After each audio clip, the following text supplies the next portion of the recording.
Hey, what's up guys? It's Andrew, Crawl Around and Find Out. Today's video, we're gonna be going over this rig. This went in a way different direction than I thought it would, so yeah, we're gonna check it out and roll the clip. Welcome back. Today, we're gonna be going over my buggy, Skulli-B. This is like my main rig that I love just grabbing and going with. So, as you can see here, I cannot be helped but make multiple bodies, 3-4 bodies for each truck I have. So yeah, kind of going over this buggy, and I'm gonna give you a rundown of everything that I did to it. Let's get started with the frame. So the frame is a Meus titanium, description on the screen here of what it is. It's the titanium frame, and I don't remember what angle the skid is. I think it was 6 or 7 degree. Yeah, or it might be more, actually, now that I think about it. All right, so one of the reasons that I wanted to shoot this video is that we want to do a rehab on this rig. Last time I used this, I was at the beach and got salt water everywhere, and mostly the drive shafts are what I noticed. I noticed the buggy was actually sitting up kind of higher, and I was like, oh, that's weird. So tried pushing it down, and it kind of crunched down. And then, yeah, I looked underneath, and sure enough, rust. So, yeah, I'm gonna have to pay a little bit closer attention to that because I do like to run my rigs around water. Anyways, I did dunk the buggy once as well. So there's that. I want to go through all of the electronics, make sure everything's dry, make sure every solder point is good, make sure I don't have any rust around those.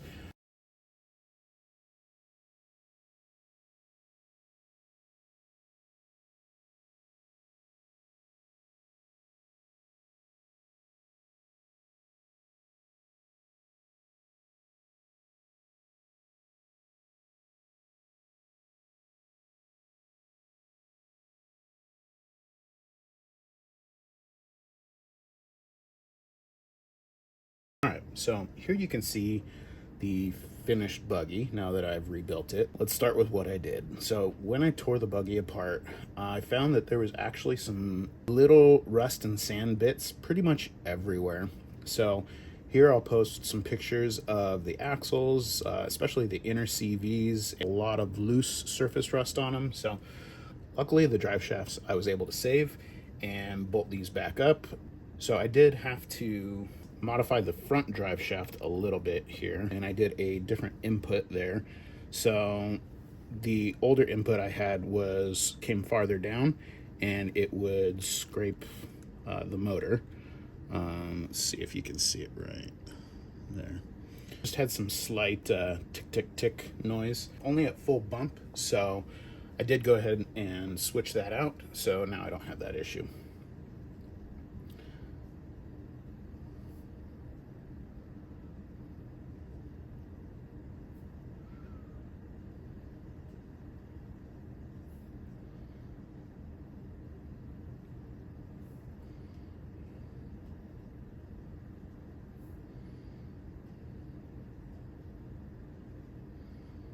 All right, so let's start with what I replaced. I did replace the motor. I went from a Goup RC to a Dash RC 2204, a 2500 kilovolt motor.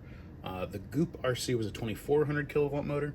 I haven't noticed much of a difference. As you can see, the Dash RC motor, it sits a little bit lower in the chassis from where the Goup RC motor sat, and especially the mounting bracket for the motor, it's a little lower profile, and I liked how it sat in the chassis. Here you can see, basically I went and this down to the chassis, pulled all the bolts off, rebuilt the shocks, the servo, because that was still sealed, so, and it still sounded like it was functioning perfectly, but I did go through both axles, went through the transmission. I changed a lot with the chassis actually, so I chopped off a bit of the front and the back.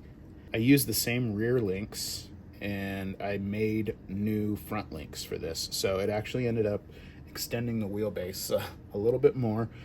You can see here, the front links I remade, so I didn't have to reuse those. And then The rear links I just reused from what I had previously.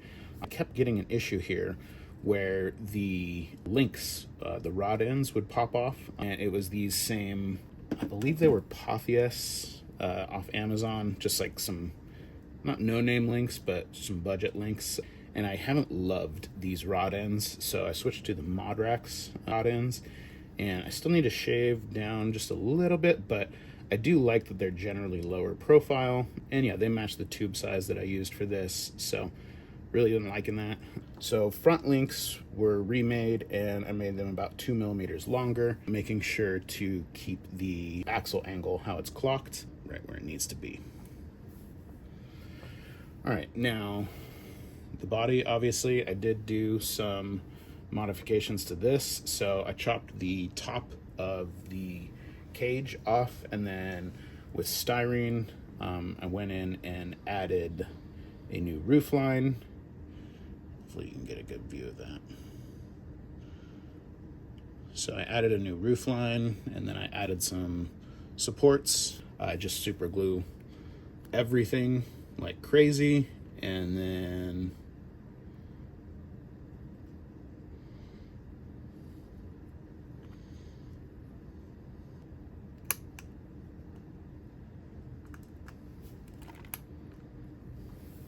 so as you can see, I have the budget build next to Skulli-B here. Learned a lot with the budget build. Ended up changing the look of it kind of completely. Well, not completely. I think it still has the same livery and all that. So for the wheels, I went ahead and stripped the paint from the wheels that I had on there before, and then I mounted the 70mm Maverix. So I know 70mm is kind of on the bigger end for 1/24. I don't really care. Ever since I was in the off-road industry, I've loved bigger tires, especially bigger tires, no lift. Like, I love that look of just huge tires and how they can roll over everything. So until I find an issue with the turning or anything like that, I keep running them.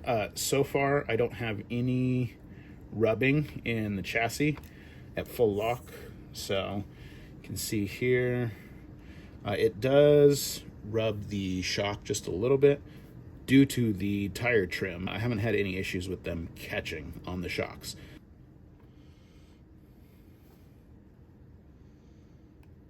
Another aspect to this project that I've been liking, instead of having 3 or 4 bodies per chassis, I think I am kind of refining my taste. Moving on to the chapter where I have a comp buggy body, and then I have a big body. So you can see for this buggy, I love having this comp cage, is I guess what I can call it, buggy cage, and then I can pop that off. Is bigger tires on it now, so it's probably gonna rub all over the front, but let's see. Okay, so it still fits on. That's dope. But as you can see here, 70s are a little big for this rig. So now that I've gone to 70s, I definitely need to trim the body up a little bit more. Like I said, like, I kind of like having like a big body, and I mean, you guys can see and imagine just how cool that looks, kind of waddling around here. And then I like having the comp body, right? So same thing for the budget builds. This, like I said, the comp body, so the comp body pops off, and then the bigger body pops on.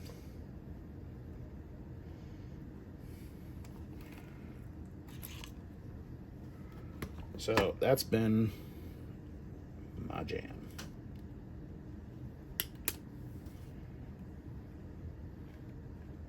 All right, so yeah, that's about it for this. Hopefully we'll get some running shots of it now.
So yeah, I hope you guys liked the video. I've also realized that these rigs are just never done. I went into this video thinking I would make it in a day and just clean stuff up, and it's been a week, and now I still don't think it's done, but I love it where it's at, and I'm realizing that these projects just keep evolving. So expect another video on it at some point, probably. But yeah, this is how it's sitting right now, and I love it. So thanks for coming. All right, so thanks for watching the video, guys. Hope you liked it. Hope this kind of inspired you guys to, I don't know, try some different things, try some new tire sizes, do whatever makes you happy. At the end of the day, that's what it's all about. So yeah, like, comment, share, subscribe, hype, do all the YouTube stuff, and enjoy.